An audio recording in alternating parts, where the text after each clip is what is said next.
Bonjour, je me nomme Ketan Alabarana, je suis diplômé à l'IFPA en psychanalyse et psychodynamique. Je suis également expert clinique auprès du tribunal des affaires familiales de Paris. Pourquoi le racisme existe-t-il? Donald Winnicott, dans son ultime œuvre Jeu et réalité, nous révèle ceci.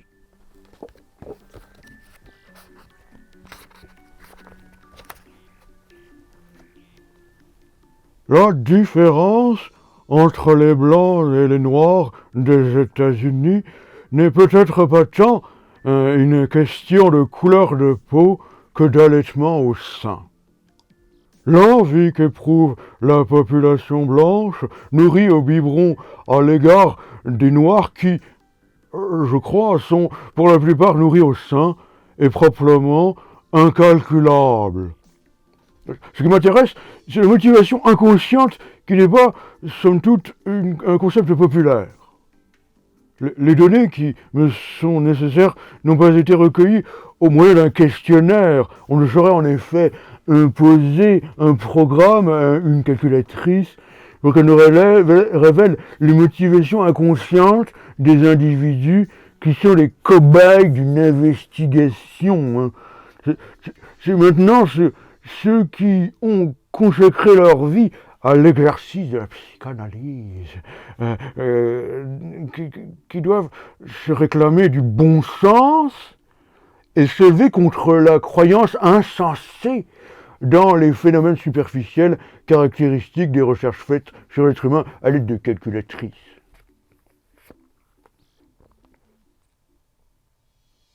Observons la finesse de sa parole.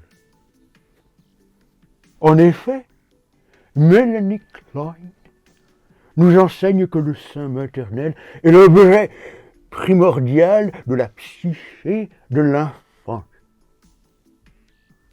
sur lequel il va projeter dans son inconscient, qui existe évidemment, sa haine et son amour lorsqu'il joue la scène maternelle. Le sein est à la fois le bon et mauvais objet pour l'enfant qui en dépend pendant le stade prégénital. Le sein, par pro-toto, objet de la pulsion partielle, désinvesti dans la perte homéostatique du moi, schizo-paranoïde, sera réparé par l'enfant à travers un investissement libidineux du phallus et des selles, ouvrant la possibilité de passer au stade génital, qui existe évidemment. Freud, dans les 3 essais sur la sexualité, nous met en garde. Tout être humain se voit imposer la tâche de maîtriser le complexe d'Oedipe. S'il faillit à cette tâche, il sera névrosé.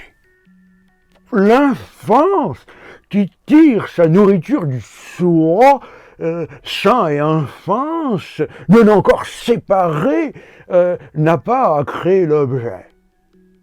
Mais l'objet sain est là, attendant d'être créé, investi par le transfert phallique. La mère, pas suffisamment bonne, sevrant trop tôt l'enfance, du passage du mode de relation à l'utilisation de l'objet, le prive de la contenance des limites rassurantes de son moi.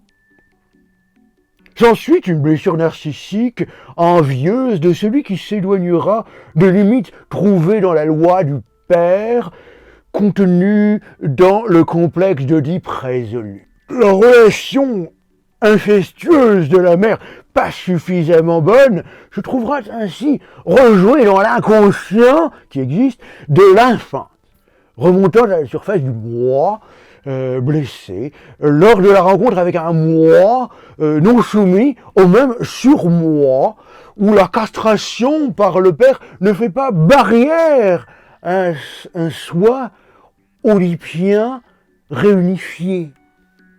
Et voilà encore une grande victoire de la psychanalyse d'avoir découvert l'origine du racisme.